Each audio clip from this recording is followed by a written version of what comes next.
எங்களுடைய பிரதான கோரிக்கை, முதல் கோரிக்கை, மதுரையில் எய்ம்ஸ் மருத்துவமனையை உடனடியாக அமைப்பதற்குரிய நடவடிக்கைகளை எடுக்க வேண்டும். மதுரையில் சுகாதாரத்துறை அமைச்சர் மா. சுப்பிரமணியன் பேட்டி. மதுரையில் சுகாதாரத்துறை அமைச்சர் மா. சுப்பிரமணியன் செய்தியாளர்களுக்கு பேட்டியளித்தார். அப்போது அவர் கூறியதாவது: கடந்த முறை இங்கே வந்தபோது திருநங்கை மற்றும் திருநம்பிகளுக்கான பிரத்யேக சிகிச்சை மையம் வேண்டும் என்ற கோரிக்கை வைத்ததன் அடிப்படையில் திருநங்கைகளுக்கான அறுவை சிகிச்சைகளை இலவசமாக செய்ய வேண்டும் என்ற கோரிக்கை ஏற்று புதிய வசதி ஏற்படுத்தப்பட்டுள்ளது. 419 கோடியை 50 லட்சம் மதிப்பீட்டில் புதிய உபகரணங்கள் கொண்டுவரப்பட்டிருக்கின்றன. அரசு சுகாதார சேவையை முழுமையாக பொதுமக்கள் பயன்படுத்தக்கூடிய அவர்களின் எண்ணிக்கை அதிகரித்து வருகிறது. கடந்த காலங்களில் வடகிழக்கு பருவமழை தொடங்கியதற்கு பிறகு ஒரே நாளில் 1000 முதல் 10,000 முகாம்கள் நடத்தப்பட்டன. அதிகபட்சமாக ஒரே ஆண்டில் 26,000 முகாம்கள் நடத்தப்பட்டிருக்கின்றன. 25,400 முகாம்கள் நடத்தப்பட்டு 10 லட்சத்திற்கும் அதிகமானோர் பயன்பெற்றிருக்கிறார்கள். 14 வாரங்கள் நலம் காக்கும் ஸ்டாலின் முகாம்கள் நடத்தப்பட்டிருக்கின்றன. அதன் மூலம் 8,21,000க்கும் அதிகமானோர் பயன்பெற்றிருக்கிறார்கள். டெங்கு காய்ச்சலில் கடந்த காலங்களில் 60க்கும் மேற்பட்டோர் உயிரிழந்தது குறிப்பிடத்தக்கது. ஆனால் தற்போது திமுக அரசு காலகட்டத்தில் இறப்பு என்பது கட்டுக்குள் கொண்டுவரப்பட்டுள்ளது. 2019 ஜனவரி 27இல் எய்ம்ஸ் மருத்துவமனைக்கான அடிக்கல் நாட்டினார் பாரத பிரதமர். தேர்தலை மனதில் வைத்து எய்ம்ஸ் மருத்துவமனைக்கான அடிக்கல் நாட்டினார். மதுரையில் எய்ம்ஸ் மருத்துவமனையை உடனடியாக அமைப்பதற்கு நடவடிக்கை எடுக்க வேண்டும் என்பதுதான் ஒவ்வொரு முறை டெல்லி செல்லும் போதும் எங்களது கோரிக்கை இருந்தது. கடந்த 4 ஆண்டுகள் 200 மாணவர்கள் எய்ம்ஸ் சார்பில் ராமநாதபுரத்தில் மருத்துவ படிப்பை படித்து வருகிறார்கள். எய்ம்ஸ் மருத்துவமனையை விரைந்து கட்டித்தர வேண்டும் என்று கோரிக்கை தொடர்ந்து வைக்கப்பட்டு வருகிறது என்று பேட்டியின் போது அவர் கூறினார். அவர் பேசும்போது அமைச்சர்கள் மூர்த்தி, PTR பழனிவேல் தியாகராஜன் ஆகியோர் உடன் இருந்தனர். மதுரை மாநகரின் மருத்துவ கட்டமைப்பு மாண்புமிகு தமிழ்நாட்டின் முதலமைச்சருடைய வழிகாட்டுதலோடு தொடர்ந்து மேம்படுத்தும் பணிகளை மக்கள் நல்வாழ்வுத்துறை செய்து வருகிறது. அந்த வகையில் இன்றைக்கு மதுரை மாநகரில் பல்வேறு மருத்துவ கட்டமைப்புகள் தொடங்கி வைக்கப்பட்டும் நடைபெற்றுக் கொண்டிருக்கிற பணிகள் ஆய்வு செய்யவும் பட்டிருக்கிறது. குறிப்பாக இந்த அரசு பொறுப்பேற்றதற்கு பிறகு நானும் மாண்புமிகு அமைச்சர்களும் பல நிகழ்வுகளுக்கு வந்தபோது திருமங்கலம் பகுதியில் அமையப்பெற்றிருந்த ஹோமியோபதி மருத்துவக் கல்லூரி மற்றும் மருத்துவமனை ஒரு ஏரி பகுதியில் அமைந்திருக்கிறது. நீர்பிடிப்பு பகுதியில் அமைந்திருக்கின்ற காரணத்தினால் கட்டிடம் பழுதடைந்து மழைக்காலங்களில் பயன்படுத்தவே முடியாத நிலையும் நிலவுகிறது என்று மாணவர்கள் தொடர் புகார்களை அளித்து வந்தனர். மாண்புமிகு தமிழ்நாட்டின் முதலமைச்சருடைய கவனத்திற்கு அது கொண்டு சென்ற போது 1975ஆம் ஆண்டு முத்தமிழறிஞர் கலைஞர் அவர்கள் முதலமைச்சராக இருந்தபோது அந்த ஹோமியோபதி மருத்துவக் கல்லூரி மற்றும் மருத்துவமனையை சென்னை கீழ்ப்பாக்கத்தில் 20 படுக்கைகளுடன் தொடங்கி வைத்தார்கள். பிறகு 1982இல் இந்த மருத்துவக் கல்லூரி மருத்துவமனை என்பது மதுரைக்கு மாற்றலானது. மதுரைக்கு அது வந்தபோது ஒரு நீர்பிடிப்பு பகுதியில் கட்டப்பட்டு அது தொடர்ந்து பல்வேறு சவால்களை சந்தித்து வருகிறது. இந்த நிலையில் தொடர்ந்து மாணவர்கள் வைத்த கோரிக்கை ஏற்று மாண்புமிகு தமிழ்நாட்டின் முதலமைச்சருடைய சீரிய வழிகாட்டுதலின்படி இன்றைக்கு தோப்பூர் எய்ம்ஸ் மருத்துவமனை அமையப்பெறவிருக்கிற அந்த வளாகத்தை ஒட்டி 5.11 ஏக்கர் நிலத்தை தேர்வு செய்து இன்றைக்கு நாம் அங்கே ஒரு புதிய மருத்துவ கல்லூரியை, குறிப்பாக ஹோமியோபதி மருத்துவக் கல்லூரி மற்றும் மருத்துவமனையை கட்டுவதற்கு ஆணைகள் வெளியிடப்பட்டு அதற்கான நிதி ஆதாரத்தையும் பெற்று இன்றைக்கு பணிகளை தொடங்கியிருக்கிறோம். 70 கோடி மதிப்பிலான அந்த கட்டிடப் பணிகள், குறிப்பாக மருத்துவக் கல்லூரிக்கான வகுப்பறைகள், மாணவர் மாணவியர்களுக்கான விடுதிகள், அதேபோல் 50 படுக்கைகள் கொண்ட மருத்துவமனை போன்ற பல்வேறு வசதிகளுடன் அந்த மருத்துவக் கல்லூரி மருத்துவமனை இன்றைக்கு காலையில் நானும் மாண்புமிகு வணிக வரித்துறையின் அமைச்சர் அவர்களும் இன்றைக்கு அந்த பணியினை தொடங்கி வைத்திருக்கிறோம்.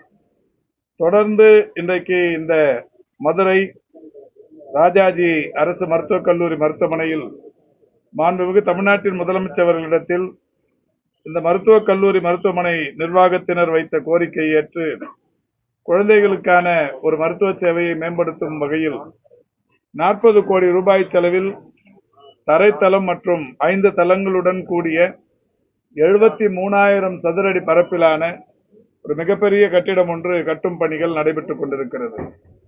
ஏற்கனவே அங்கே குழந்தைகளுக்கான சிறப்பு மருத்துவமனை என்பது 206 படுக்கைகள் கொண்ட மருத்துவமனையாக இருக்கிறது.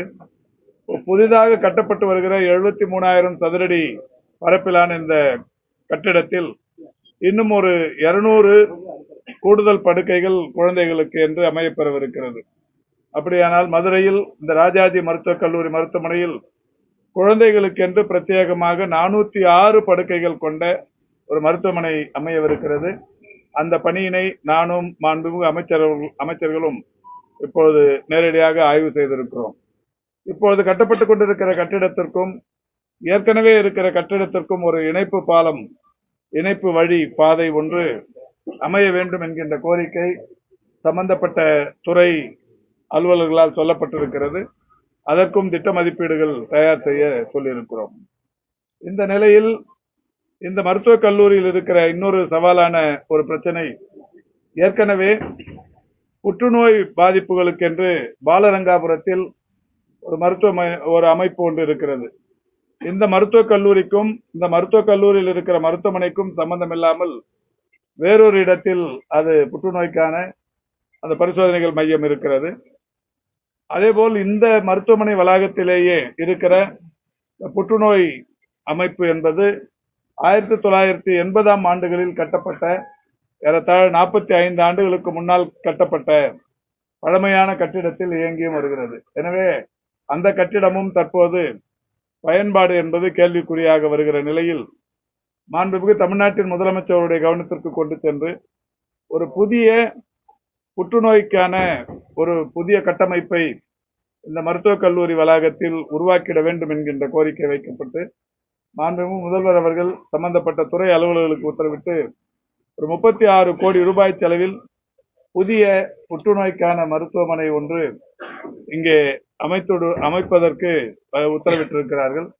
அந்த வகையில் இந்த குழந்தைகளுக்கான மருத்துவமனை கட்டுமான பணிகள் நடைபெற்றுக் கொண்டிருக்கிற இடத்திற்கு பக்கத்தில் இன்னும் ஒரு இடம் ஒன்று இருக்கிறது. அந்த இடத்தை பொறுத்தவரை மாவட்ட ஆட்சித்தலைவரின் என்டர் அப்பான் பர்மிஷன் பெற்று அந்த இடத்தை அதிகாரப்பூர்வமாக மருத்துவத்துறைக்கு மாற்றி அங்கே அந்த பணியினை தொடங்கி வைப்பதற்கு நடவடிக்கை எடுக்கப்படவிருக்கிறது. அந்த பணியும் தற்போது ஆய்வு செய்யப்பட்டிருக்கிறது.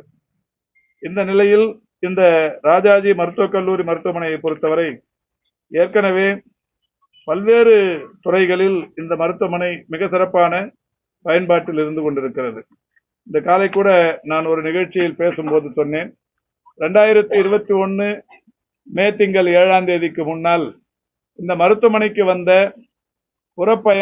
மருத்துவ புற பயனாளர்கள் என்று எடுத்துக்கொண்டால் தினந்தோறும் ஒரு 3000 4000 வரை இருந்தார்கள்.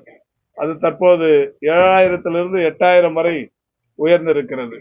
அந்த அளவுக்கு மதுரை மருத்துவக் கல்லூரி மருத்துவமனைக்கு அக்கம் பக்கத்தில் இருக்கிற மாவட்டத்தை சேர்ந்தவர்களும் மதுரையில் இருக்கிற மக்களும் அரசு மருத்துவ சேவையை முழுமையாக ஏற்று இந்த மருத்துவமனைக்கு வர தொடங்கி இருக்கிறார்கள். எனவே இங்கே கூடுதல் வசதிகள், கூடுதலாக மருத்துவ உபகரணங்கள் செய்து தர வேண்டியது என்பது அவசியமாக இருந்து கொண்டிருக்கிறது.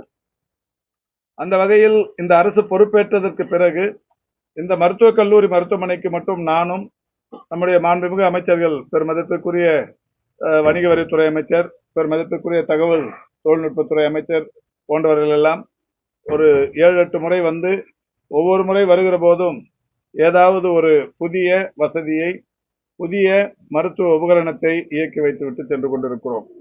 அந்த வகையில் 2021 கடைசியில் இந்த மருத்துவமனைக்கு நாங்கள் வந்தபோது, 2021 ஜூலையில் வந்தபோது இங்கே திருநங்கைகளுக்கு என்று ஒரு பிரத்யேக கிளினிக் சிகிச்சை மையம் ஒன்று இங்கே வேண்டும் என்கின்ற கோரிக்கை இருந்தது.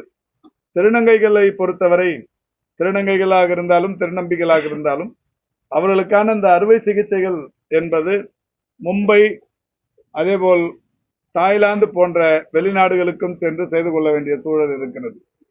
இதில் கைதேர்ந்த மருத்துவர்கள் செய்வது என்பதையும் கடந்து இதில் பல வகைகளில் அவர்கள் ஏமாற்றப்பட்டும் யாருக்கும் தெரியாமல் உயிரிழந்தும் கொண்டிருக்கிறார்கள். எனவே மிக மிக மிக மனிதாபிமானத்தோடு மாண்புமிகு தமிழ்நாட்டின் முதலமைச்சர்கள் அந்த திருநங்கைகளுக்கான அந்த அறுவை சிகிச்சைகளை இலவசமாக செய்வதற்குரிய நடவடிக்கை எடுக்க வேண்டும் என்று சொன்னதன் விளைவு மதுரையில் அந்த ஒரு புதிய மருத்துவ வசதி இங்கே ஏற்பாடு செய்யப்பட்டது. அந்த வகையில் ஒரு மகிழ்ச்சியான விஷயம், இதுவரை 889 திருநங்கைகள் அந்த அமைப்பு இங்கே தோற்றுவிக்கப்பட்டதற்கு பிறகு வந்து பார்த்து பல வகைகளில் பயன்பெற்றிருக்கிறார்கள். அறுவை சிகிச்சைகளின் மூலம் மட்டுமே பயன்பெற்றிருப்பவர்கள் 258 பேர். இந்த 258 பேருக்கும் ₹1 கூட அவர்களுக்கு செலவில்லாமல் அரசாங்கமே காப்பீட்டு திட்டத்தின் கீழ் அவர்களுக்கு இந்த அறுவை சிகிச்சைகளை செய்து அவர்களுடைய உடல் நலனை காத்திருக்கிறது. இப்படி பல்வேறு விஷயங்கள் டிரான்ஸ்பிளான்ட் விஷயங்களிலும் இந்த மருத்துவக் கல்லூரி மருத்துவமனை மிகப்பெரிய அளவிலான சாதனைகளை தொடர்ந்து படைத்துக் கொண்டிருக்கிறது. இந்த மருத்துவமனையில் இப்பொழுது மிகப்பெரிய அளவிலான வசதிகளோடு இட நெருக்கடி ஒன்றை தவிர்த்து மற்றபடி மிகப்பெரிய அளவிலான வசதிகளோடு இந்த மருத்துவமனையில் பல்வேறு தொடர் கட்டமைப்பு மேம்படுத்தும் பணிகள் என்பது நடைபெற்றுக் கொண்டிருக்கிறது. இந்த அரசு பொறுப்பேற்றதற்கு பிறகு இந்த மருத்துவக் கல்லூரியில் ஏறத்தாழ 419 கோடியே 50 லட்சம் மதிப்பீட்டில் புதிய மருத்துவ கட்டமைப்புகள் மருத்துவ உபகரணங்கள் கொண்டு வரப்பட்டிருக்கிறது. குறிப்பாக ஜைகா உதவியுடன் தரைத்தளம் மற்றும் 6 தளங்கள் கொண்ட 313 கோடியே 25 லட்சம் ரூபாய் மதிப்பீட்டில் ஒரு கட்டிடம் கட்டப்பட்டு மாண்புமிகு தமிழ்நாட்டின் முதலமைச்சர்களால் அது திறந்து வைக்கப்பட்டு இப்பொழுது முழு கட்டிடமும் அந்த தரைத்தளம் மற்றும் 6 தளங்கள் கொண்ட அந்த முழு கட்டிடம் மிக சிறப்பான பயன்பாட்டில் இருந்து வருகிறது. 7 கோடியே 99 லட்சம் மதிப்பீட்டில் கேத்தலாப் கருவி ஒன்று இந்த மருத்துவமனையில் எங்களால் திறந்து வைக்கப்பட்டது. 2 கோடியே 89 லட்சம் மதிப்பீட்டில் நெஞ்சக மருத்துவ பிரிவு கட்டிடம் ஒன்று எங்களால் திறந்து வைக்கப்பட்டது. 1 கோடியே 3 லட்சம் மதிப்பீட்டில் கட்டண படுக்கை தொகுதிகள், அதாவது நடுத்தர மற்றும் உயர்தர வருவாய் பிரிவினரும் அரசு மருத்துவ சேவையை பயன்படுத்திக் கொள்வதற்கு ஏதுவாக கட்டண படுக்கை தொகுதிகள் இந்த மருத்துவமனையில் கட்டி முடிக்கப்பட்டு அது இன்றைக்கு மிக சிறப்பான வகையில் பயன்பாட்டில் இருந்து கொண்டிருக்கிறது. அதேபோல் இந்த ராஜாஜி மருத்துவமனைக்கு சீமாங் கட்டிடம், தரைதளத்தில் பார்வையாளர்கள் அமரும் கூடம் என்று பல்வேறு வசதிகள் செய்து தரப்பட்டது. அதேபோல் இந்த மருத்துவக் கல்லூரியில் கல்வியியல் கூடம், ஆசிரியர் மற்றும் ஆசிரியர் இல்லாதோருக்கான குடியிருப்பு 41 கோடியே 25 லட்சம் மதிப்பீட்டில் கட்டப்பட்டு அவைகளும் பயன்பாட்டிற்காக திறந்து வைக்கப்பட்டது.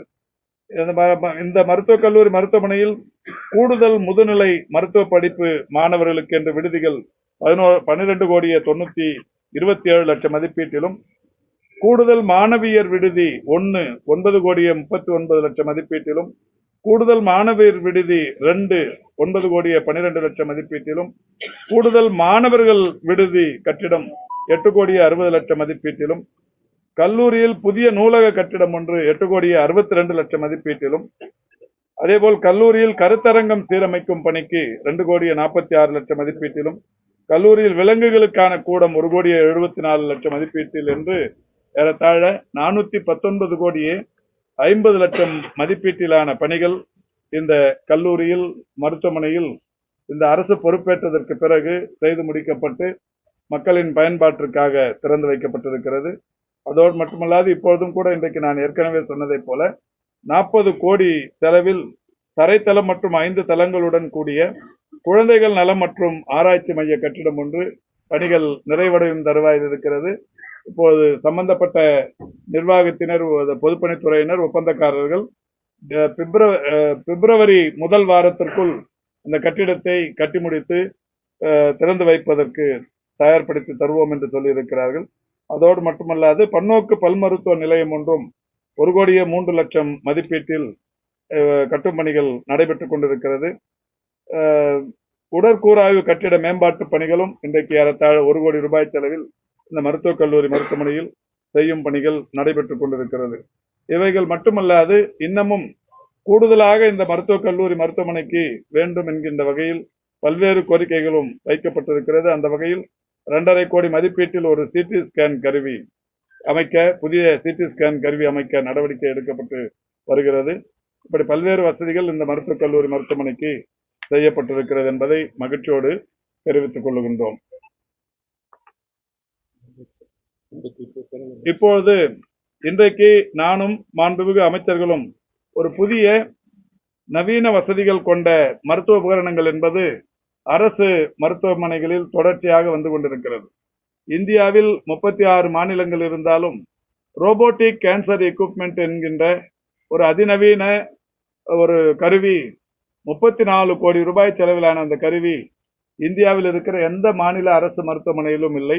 அது நம்முடைய மாண்புமிகு தமிழ்நாட்டின் முதலமைச்சர் அவர்கள் ஓமந்தூரார் பன்னோக்கு மருத்துவமனையில் கடந்த 2 ஆண்டுகளுக்கு முன்னால் அதை திறந்து வைத்து இன்றைக்கு மிக சிறப்பான பயன்பாட்டில் இருக்கிறது.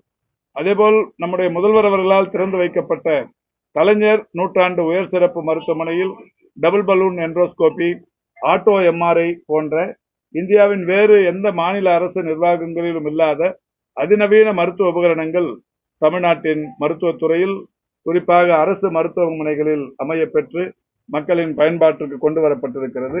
இப்படி அதிநவீன மருத்துவ உபகரணங்கள் தொடர்ந்து அரசு மருத்துவமனைகளில் வந்து கொண்டிருக்கின்ற காரணத்தினால் அரசு மருத்துவ சேவையை முழுமையாக மக்கள் பயன்படுத்திக் கொள்கிற அந்த எண்ணிக்கை என்பது தொடர்ந்து உயர்ந்து கொண்டிருக்கிறது. அந்த வகையில் இன்றைக்கும் கூட இந்த மருத்துவமனையில் ஒரு 50 லட்சம் செலவில் டெக்ஸா ஸ்கேன் என்கின்ற ஒரு அதிநவீன கருவி ஒன்று இப்போது மக்களின் பயன்பாட்டிற்காக மாண்புமிகு அமைச்சர்கள் முன்னிலையில் மக்களின் பயன்பாட்டுக்கு கொண்டு வரப்பட்டிருக்கிறது. இந்த கருவியை பொறுத்தவரை முதுகெலும்பு அடர்வு குறைவு நோயான ஆஸ்டியோபோரோசிஸ் ஆரம்ப நிலையில் கண்டறிந்து உதவக்கூடிய ஒரு ஸ்கேன் ஆகும். தென் தமிழகத்தில் முதன்முறையாக அரசு ராஜாஜி மருத்துவமனையில் இன்று அது பயன்பாட்டிற்கு வந்திருக்கிறது. முதுகெலும்பு மற்றும் இடுப்பெலும்பு இவைகளில் நோய் தன்மைகளை கண்டறிந்து அதற்கான சிகிச்சை அளிக்கும் போது எலும்பு முறிவிலிருந்து பாதுகாத்துக் கொள்வதற்கு இந்த ஸ்கேன் கருவி மிகப்பெரிய அளவில் பாதுகாப்பாக இருக்கும். அதேபோல் உடலில் உள்ள கொழுப்பின் அளவை அறிந்து அதற்கேற்ற வகையில் சிகிச்சை அளிப்பதற்கு இந்த ஸ்கேன் பயன்பாட்டில் இருக்கும். இது வெளியில் போய் செய்து கொண்டால் 2500 5000 ரூபாய் வரை செலவாகும். இலவசமாக இந்த மருத்துவக் கல்லூரி மருத்துவமனையில் பொதுமக்களுக்கு இலவச சேவை ஆற்றுவதற்குரிய அந்த கருவி ரூபாய் 50 லட்சம் மதிப்பிலான அந்த கருவி தற்போது மக்களின் பயன்பாட்டிற்காக திறந்து வைக்கப்பட்டிருக்கிறது. தமிழ்நாட்டில் அந்த வடகிழக்கு பருவமழை தொடங்கி காய்ச்சல் தொற்று இந்த மாதிரி சளிகள்லாம் வருது. ஸ்பெஷல் கேம்ப், மெடிக்கல் கேம்ப் இப்போ ஏற்கனவே நான் கடந்த ஒரு 4-5 நாட்களுக்கு முன்னால் சென்னையில் நடைபெற்ற பத்திரிகையாளர் சந்திப்பில் சொல்லியிருக்கிறேன். இதுவரை எவ்வளவு மழைக்கால சிறப்பு மருத்துவ முகாம்கள் நடத்தப்பட்டது, எவ்வளவு முகாம்கள் வாகனங்களின் மூலம் அந்த பகுதிகளுக்கு அனுப்பப்பட்டிருக்கிறது. குறிப்பாக துறைக்கு மாண்புமிகு முதல்வர் அவர்களுடைய அறிவுறுத்தலின்படி சொல்லப்பட்டிருக்கிற அறிவுறுத்தல், ஏதாவது ஒரு கிராமத்தில் அல்லது ஏதாவது ஒரு தெருவில் ஒரு 2-3 பேருக்கு காய்ச்சல் பாதிப்பு இருக்குமானால் உடனடியாக அங்கே ஒரு மருத்துவ முகாம் அமைப்பதற்கு நடவடிக்கை எடுக்கப்பட்டிருக்கிறது. கடந்த காலங்களில் வடகிழக்கு பருவமழை தொடங்கியதற்கு பிறகு தொடங்கி மிகப்பெரிய அளவிலான மழை பொழிவுகளுக்கு பிறகு ஒரே நாளில் 1000 முகாம்கள் 10,000 முகாம்கள் என்றெல்லாம் நடத்தப்பட்டு அதிகபட்சமாக ஓராண்டில் மட்டுமே 26,000 முகாம்கள் எல்லாம் கூட நடத்தப்பட்டிருக்கிறது. வடகிழக்கு பருவமழை கடந்த 19ஆம் தேதி தொடங்கி இதுவரை ஒரு வடகிழக்கு பருவமழை பொதுவாகவே ஒரு 87 சென்டிமீட்டர் அளவுக்கு பொழிய வேண்டும். இதுவரை ஒரு 24-25 சென்டிமீட்டர் தான் சராசரியாக பொழிந்திருக்கிறது. இன்னமும் கூட மழை பொழிவு என்பது இப்போது நாளில் ஒரு பகுதி மட்டுமே வந்திருக்கிறது. இன்னும் 3 பகுதி மழை வர வேண்டும். டிசம்பர் 2வது வாரம் வரை இந்த மழை பொழிவு என்பது தொடர்ச்சியாக இருக்கும். அந்த வகையில் இந்த மழையை பொறுத்து, பாதிப்புகளை பொறுத்து முகாம்கள் நடத்துவது என்பது தொடர்ச்சியாக செய்யப்படும். இந்த ஆண்டு இதுவரை நடத்தப்பட்ட முகாம்களின் எண்ணிக்கை 25,460 முகாம்கள் தமிழ்நாடு முழுவதிலும் நடத்தப்பட்டிருக்கிறது. இதில் பயன்பெற்றிருப்பவர்கள் 10,48,852 பேர் பயன்பெற்றிருக்கிறார்கள். இதையும் கடந்து மாண்புமிகு தமிழ்நாட்டின் முதலமைச்சர் அவர்கள் ஆகஸ்ட் திங்கள் 2ஆம் தேதி ஒரு சிறந்த மருத்துவ திட்டத்தை தொடங்கி வைத்திருக்கிறார்கள். நலம் காக்கும் ஸ்டாலின் என்கின்ற ஒரு திட்டம் தமிழ்நாட்டில் தொடங்கப்பட்டிருக்கிறது. அந்த திட்டத்தை பொறுத்தவரை வெறும் காய்ச்சலுக்கும் இருமலுக்கும் மருந்து கொடுக்கிற ஒரு முகாம் அல்ல, முழு உடற் பரிசோதனை என்கின்ற அளவிலான ஒரு மருத்துவ முகாம். அந்த முகாம்கள் 1256 இடங்களில் நடத்தப்படும் என்று அறிவித்தார்கள். அதன்படி சென்னை மாநகராட்சியில் 15 இடங்களிலும் 10 லட்சத்திற்கும் அதிகமான மக்கள் தொகை கொண்ட 5 மாநகராட்சிகளில் தலா 4 இடங்களிலும் 10 லட்சத்திற்கும் குறைவான மக்கள் தொகை கொண்ட 19 மாநகராட்சிகளில் தலா 3 என்கின்ற வகைகளிலேயும், தமிழ்நாட்டில் உள்ள ஒட்டுமொத்த ஒன்றியங்களிலும் ஒரு ஒன்றியத்திற்கு 3 என்கின்ற வகையிலும் 1256 முகாம்கள் நடத்தப்படும் என்று ஆகஸ்ட் திங்கள் 2ஆம் தேதி சென்னையில் நடந்த ஒரு முகாமில் மாண்புமிகு முதல்வர் அவர்கள் அறிவித்தார்கள். அது நேற்றோடு 14 வாரங்கள் முடிவுற்றிருக்கிறது. இந்த 14 வாரங்களில் நடைபெற்றிருக்க ஒவ்வொரு சனிக்கிழமையும் காலை 9 மணி முதல் பிற்பகல் 4 மணி வரை நடைபெறுகிற அந்த முகாம்களில் இன்றைக்கு 14 வாரங்கள் நடத்தப்பட்டிருக்கிறது. 523 முகாம்கள் நடைபெற்று முடிந்திருக்கிறது. இந்த 523 முகாம்களில் பயன்பெற்றிருப்பவருடைய எண்ணிக்கை 8,21,472 பேர். இந்த வகைகளில் மக்களை தேடி மருத்துவம் என்கின்ற திட்டத்தையும் கடந்து மக்களை தேடி முழு உடற் பரிசோதனைகள் என்கின்ற வகையிலும் இந்த 8 லட்சத்திற்கும் மேற்பட்ட மக்கள் பயன்பெற்றிருக்கிறார்கள். மழைக்காலத்தை பொறுத்தவரை மழைக்கு தேவையான அந்த மழைக்கால சிறப்பு மருத்துவ முகாம்கள் எங்கேயெல்லாம் தேவையோ அது இன்னமும் கூட நடத்தப்படும். இதுவரை நடத்தப்பட்ட முகாம்களையும் கடந்து இன்னமும் எங்கேயெல்லாம் அது தேவையோ அவசியமோ அவைகள் தொடர்ந்து நடத்தப்படும். இந்த டெங்கு காய்ச்சல் பாதிப்பு என்பது அதிகரிச்சது. குறிப்பா 2013 மதுரை மாவட்டத்தில் 70க்கும் மேற்பட்டோர் உயிரிழந்திருக்காங்க. இப்ப இந்த ஆண்டு இந்த டெங்கு காய்ச்சலை கட்டுப்படுத்துறதுக்கு வேற என்ன மாதிரியான நடவடிக்கை? டெங்கு பொறுத்த வரைக்கும் உங்களுக்கு நல்லா தெரியும், 2012லயும் 2017லயும் தான் தமிழ்நாட்டிலேயே அதிகமான உயிரிழப்புகள். 2012ல மட்டுமே டெங்கு காய்ச்சலினால் உயிரிழந்தவர்கள் எண்ணிக்கை 66 பேர். 2017ல டெங்கு காய்ச்சலினால் உயிரிழந்தவர்கள் எண்ணிக்கை 65 பேர். இந்த 66, 65 இந்த 2 ஆண்டுகள் தான் தமிழ்நாட்டின் வரலாற்றில் அதிகப்படியான டெங்கு காய்ச்சலினால் உயிரிழந்தவர்கள். மாண்புமிகு தமிழ்நாட்டின் முதலமைச்சருடைய வழிகாட்டுதலோடு உள்ளாட்சி அமைப்புகள், ஊரக உள்ளாட்சி, நகர்ப்புற உள்ளாட்சி, மக்கள் நல்வாழ்வுத்துறை போன்ற பல்வேறு துறைகள் ஒருங்கிணைத்து ஒவ்வொரு மழைக்காலத்திலும் எடுத்து வருகிற முன்னெச்சரிக்கை நடவடிக்கைகள் போன்ற பல்வேறு காரணங்களினால், அது வடகிழக்கு பருவமழையாக இருந்தாலும், தென்மேற்கு பருவமழையாக இருந்தாலும், வெப்பச்சலன மழையாக இருந்தாலும், கோடை வெப்ப மழையாக இருந்தாலும், குளிர்கால மழையாக இருந்தாலும், எல்லா மழை காலங்களிலும் இந்த அரசு எடுத்த முன்னெச்சரிக்கை நடவடிக்கையினால் டெங்கு என்பது கட்டுக்குள் இருக்கிறது. இறப்புகளின் எண்ணிக்கை என்பது ஓரிலக்கத்திலேயே இருந்து கொண்டிருக்கிறது. இந்த ஆண்டு இதுவரை 9 இறப்புகள்.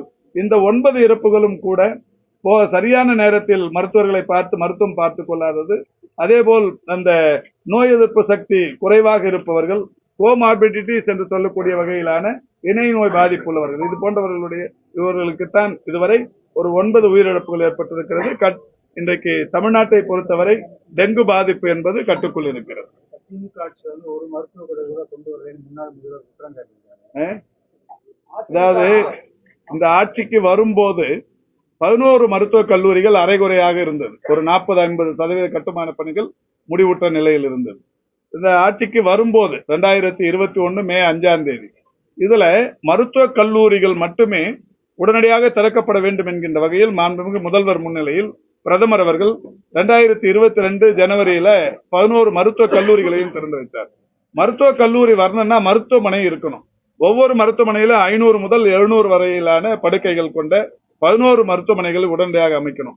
இந்த அரசு பொறுப்பேற்றதற்கு பிறகு எவ்வளவு ஒரு மருத்துவக் கல்லூரிக்கு திட்டமிட்டார்களோ அதே மாதிரி இன்னொரு 50% நிதி ஒதுக்கி இந்த மருத்துவக் கல்லூரிகளில் மருத்துவமனைகள் கடைசியா ஒரு 4 மாதங்களுக்கு முன்னால் ஊட்டியில் திறந்து வைத்த மருத்துவமனையோடு சேர்த்து எல்லாவற்றையும் முடித்து கடந்த 4 ஆண்டுகளில் தான் இவைகள் எல்லாம் திறந்து வைக்கப்பட்டிருக்கிறது. எனவே இந்த ஆட்சி வந்ததற்கு பிறகுதான் இந்த மருத்துவக் கல்லூரிகள் முழுமை பெற்று கல்லூரிகளாக பயன்பாட்டுக்கு வந்தது. மருத்துவக் கல்லூரி மருத்துவமனைகள் கடந்த 4 மாதங்களுக்கு முன்னால் வரை கட்டி முடிக்கப்பட்டு பயன்பாட்டுக்கு வந்திருக்கிறது. இதுலயும் கூட இன்னொன்னு என்னன்னா, மருத்துவக் கல்லூரிகள் இந்த மருத்துவக் கல்லூரிகள் எல்லாமே இப்போ வந்ததெல்லாம் கூட இந்த 11மே ஏற்கனவே முத்தமிழறிஞர் கலைஞர் அவர்கள் முதலமைச்சராக இருந்த போது அன்னைக்கு ஒரு மாவட்டத்திற்கு ஒரு மருத்துவக் கல்லூரின்னு 2011ல ஒரு சட்டமன்றத்திலேயே ஒரு தீர்மானத்தை எடுத்துட்டு வந்தாங்க. அப்போ நிறைய மாவட்டங்கள்ல அப்ப எடுத்துட்டு வந்த அந்த ஜிஓ தான் நீண்ட நாட்களுக்கு பிறகு இப்போ அது வடிவம் பெற்றது. இதை நான் சட்டமன்றத்திலேயே எதிர்கட்சி தலைவர் பேசும்போது அதுக்கு சரியான விளக்கங்களை அங்கே சொல்லி இருக்கிறோம். அது திரும்ப திரும்ப ஒரே பொய்யை திரும்ப எத்தனை சொன்னா அது மெய்யாயிடுங்கிற நோக்கத்துல சொல்றாங்க. மக்களுக்கு தெரியும் யார் காலத்துல எதெல்லாம் வந்ததுங்கிறது மக்களுக்கு தெரியும். இப்போ ஒண்ணு சொன்னேன், மதுரையில உங்களுக்கான ஒரு அடையாளத்தை சொல்லியிருக்கிறோம். 82ல யாரு ஆட்சின்னு உங்களுக்கு நல்லா தெரியும். 82ல ஹோமியோபதி கல்லூரி மருத்துவமனையை எங்க எடுத்து போய் கட்டினாங்கிறது உங்களுக்கு தெரியும். ஒரு நீர்பிடிப்பு பகுதியில ஏரியில எடுத்து போய் கட்டினாங்க. அது அந்த இடத்துல பயன்படுத்த முடியாத நிலையில தான் இன்னைக்கு ஒரு 70 கோடி ரூபாய் நிதியை வாங்கி வேற ஒரு மேட்டு பகுதியில அந்த மருத்துவக் கல்லூரி மருத்துவமனையை தொடங்குறோம். எனவே இந்த ஒரு திட்டத்தை தொடங்குகிற போது இது முறையா மக்களுக்கு பயன்படுமா, இது நீண்ட நாட்கள் இந்த மண்ணில் நிலைத்திருக்குமா என்பதையெல்லாம் பார்த்து செய்ய வேண்டும். அதை பார்த்து பார்த்து செய்வது இந்த அரசு, பார்க்காமலேயே செய்து அது பாதியிலே விட்டு செல்வது அவர்களுடைய அரசாக இருந்தது. எய்ம்ஸ் அப்டேட் என்ன சார்? எய்ம்ஸ் உங்களுக்கு தெரியும். எய்ம்ஸ் மருத்துவக் கல்லூரி அதாவது வரும்னு சொன்னது 2018 டிசம்பர் 17ல இந்த கல்லூரியும் மருத்துவமனையும் வரும்னு சொல்லி ஒன்றிய அரசாங்கம் அன்னைக்கு அறிவிச்சாங்க. 2018 டிசம்பர் 17. இதுல என்னன்னா அன்னைக்கு அறிவிச்சது எத்தனை இடத்துல அறிவிச்சாங்கன்னா ஒரு 6-7 இடத்துல அறிவிச்சாங்க. இந்த கல்லூரிகள்லாம் பஞ்சாப்ல வந்து பதித்ரா, அசாம்ல கவுஹாத்தி, இமாச்சல் பிரதேசத்துல பிலாஸ்பூர், தமிழ்நாட்டுல மதுரை, பீகார்ல தர்பங்கா, ஜம்முல வந்து சம்பா, காஷ்மீர்ல அவந்திபுரா 7 இடத்துல வரும்னு அறிவிச்சாங்க. இந்த 7 இடத்துல எய்ம்ஸ் மருத்துவக் கல்லூரி வரும்னு சொன்னதுல 6 இடம் தமிழ்நாடு நீங்களாக 6 இடத்துலயும் நிதி ஆதாரம் யாருதுன்னா ஒன்றிய அரசு. இதை நீங்க நல்லா குறிப்பெடுத்துக்கணும். 7 எய்ம்ஸ் மருத்துவக் கல்லூரிகள் வரும் என்று அறிவிக்கப்பட்டது. 7ல 6 இடம் தமிழ்நாடு நீங்களாக 6 இடங்கள் மருத்துவக் கல்லூரிகள் அமைவதற்கு, மருத்துவக் கல்லூரி மருத்துவமனைகள் அமைவதற்கு ஒட்டுமொத்த நிதி ஆதாரம் ஒன்றிய அரசாங்கத்தது. ஆனா இந்த தமிழ்நாட்டில் வர அறிவிச்ச இந்த மருத்துவக் கல்லூரியை பொறுத்த வரைக்கும் 85% ஜைக்கா, ஜப்பான் பன்னாட்டு கூட்டுறவு முகமைங்கிற ஒரு அமைப்பிலிருந்து கடன் வாங்குறது, 15% மட்டும் ஒன்றிய அரசாங்கம். இந்த நிலையில தான் அது 2018ல தீர்மானம் போட்டாலும் அது அடிக்கல் நாட்டினது எப்பன்னு பாத்தீங்கன்னா, பிரதமர் வந்து அடிக்கல் நாட்டினது தேர்தலுக்கு முன்னால கடந்த 2019 ஜனவரி 27 அடிக்கல் நாட்டினாங்க. மாண்புமிகு பிரதமர், இன்றைய எதிர்க்கட்சி தலைவர் தேர்தல் வரும் என்பதை மனதில் வைத்து 2019 உங்களுக்கு மே மாசம் பார்லிமெண்ட் எலெக்ஷன் நல்லா தெரியும். அப்ப ஏப்ரல் மார்ச்சிலேயே வந்து நோட்டிபிகேஷன் வரும்னு தெரியும். அப்ப அந்த பாராளுமன்ற தேர்தலை மனதில் வைத்துக் கொண்டு ஜனவரி 27 வந்து அடிக்கல் நாட்டினாங்க 2019. 2019 ஜனவரியில அடிக்கல் நாட்டி 2021 மே 7 வரைக்கும் ஒண்ணுமே நடக்கல. இந்த அரசு பொறுப்பேற்றதற்கு பிறகு மாண்புமிகு தமிழ்நாட்டின் முதலமைச்சர் அவர்கள் உடனடியா அதுக்கு வந்து ஒரு 222.4 ஏக்கர் நிலத்தை கொடுக்கறதுக்கு அதை மாற்றுவதற்குரிய அரசாணையை வெளியிட்டார்கள். 2021 அக்டோபர் 18 அந்த ஆணை பிறப்பிக்கப்பட்டது. 2021 அக்டோபர் யார் ஆட்சின்னு தெரியும். மாண்புமிகு முதல்வர் வந்ததுக்கு அப்புறம் தான் இந்த 222 ஏக்கர் நிலத்தை நிலமாற்றம் செய்து அவர்களுக்கு முறையாக அறிவித்தது இந்த எய்ம்ஸுக்கு. அதுக்கப்புறம் மாண்புமிகு முதல்வர் அவர்கள் 2021 ஜூன் திங்கள் 17 மாண்புமிகு பிரதமர் அவர்களை நேரில் சந்திக்கிறார். நேரில் சந்தித்த போது இந்த எய்ம்ஸ் மருத்துவக் கல்லூரி மருத்துவமனை அமைய வேண்டிய அவசியத்தையும் அந்த பணிகளை துரிதப்படுத்திட வேண்டும் என்றும் கடிதத்தின் வாயிலாகவும் நேரடியாகவும் சொல்லுகிறார். அது மட்டும் இல்ல, 2022 ஜனவரி 12 மாண்புமிகு முதல்வர் அவர்கள் ஒன்றிய அமைச்சர் அன்றைக்கு மன்சுக் மாண்டவியா இருந்தாங்க, அவங்க கையிலையும் கோரிக்கை வைத்து உடனடியா எய்ம்ஸ் மருத்துவக் கல்லூரி மருத்துவமனை பண்றாங்க. அதுக்கு அடுத்து நான் மாண்புமிகு முதல்வர் அவர்களுடைய வழிகாட்டுதலோடு எப்போதெல்லாம் டெல்லிக்கு சென்றேனோ 2021 October 27, 2021 July 9, 2021 July 15, 2021 September 3, 2021 October 27, 2022 April 1, 2022 June 26, 2022 September 6, 2023 ஜனவரி 6, 2023 ஆகஸ்ட் 3 இத்தனை தேதியில நான் ஒன்றிய அமைச்சரை சந்தித்திருக்கிறேன். ஒன்றிய அமைச்சரை சந்தித்த போதெல்லாம் எங்களுடைய பிரதான கோரிக்கை, முதல் கோரிக்கை மதுரையில் எய்ம்ஸ் மருத்துவமனையை உடனடியாக அமைப்பதற்குரிய நடவடிக்கைகளை எடுக்க வேண்டும் என்பது. ஆனா அது வரைக்கும் எதுவும் பண்ணாம 2022 என்ன பண்ணாங்கன்னா ஒரு 50 மாணவர்களை எய்ம்ஸ் மருத்துவக் கல்லூரி மருத்துவமனையில் படிப்பதற்கு செலக்ட் பண்ணிட்டாங்க. எய்ம்ஸ் மருத்துவக் கல்லூரி மருத்துவமனை ஒரு கட்டாந்தரையில படிப்பதற்கு 50 மாணவர்களுக்கு அனுமதி வழங்கிவிட்டார்கள். அப்போ தமிழ்நாடு மறுத்திருந்தால், இந்த மாணவர்களை தமிழ்நாட்டில் சேர்க்க முடியாது என்று ஒதுக்கி இருந்தால், அது இந்த எய்ம்ஸ் எங்க வராம போயிருமோ அப்படின்னு சொல்லி மாண்புமிகு முதல்வர் அவர்கள் ராமநாதபுரம் மருத்துவக் கல்லூரியில இந்த 50 மாணவர்கள் தங்குவதற்கும் படிப்பதற்கும் அந்த லேப் போன்ற வசதிகளை பயன்படுத்திக் கொள்வதற்கும் அனுமதித்து 50 மாணவர்களுக்கு அன்னைக்கு அனுமதி கொடுத்தாங்க. 2022, 2023, 2024, இந்த வருஷம் 2025, இந்த 4 வருஷத்துல 200 மாணவர்கள் எய்ம்ஸ் சார்பில் இப்போது ராமநாதபுரத்தில் படித்துக் கொண்டிருக்கிறார்கள். நான் இன்னைக்கு காலையில கூட சொன்னேன், இந்த மருத்துவக் கல்லூரியை உடனடியா விரைந்து ஒன்றிய அரசு கட்டி முடிக்கணும். என்னன்னா, கட்டி முடிக்கலன்னா, இன்னும் 1 வருஷம் 1.5 வருஷத்துக்குள்ள இதை முடிக்கலன்னா ஃபர்ஸ்ட் பேட்ச் எய்ம்ஸ் மருத்துவக் கல்லூரியை பார்க்காமயே டிகிரி வாங்கின்னு வெளியில போயிடுவாங்க போல. ராமநாதபுரம் கல்லூரியில படிச்சுட்டு நாங்க எய்ம்ஸ்ல படிச்சுட்டோம்னு சொல்லிட்டு வெளில போயிடுவாங்க. ஏன்னா அவங்களுக்கு இப்ப 2022 வந்தவங்க, இப்போ இன்னும் 1 வருஷம் ஆச்சுன்னா அவங்க முடிச்சு வெளில போறாங்க. அதனால விரைந்து கட்டித்தரணுங்கிற கோரிக்கையை தொடர்ந்து வைத்துக் கொண்டிருக்கிறோம்.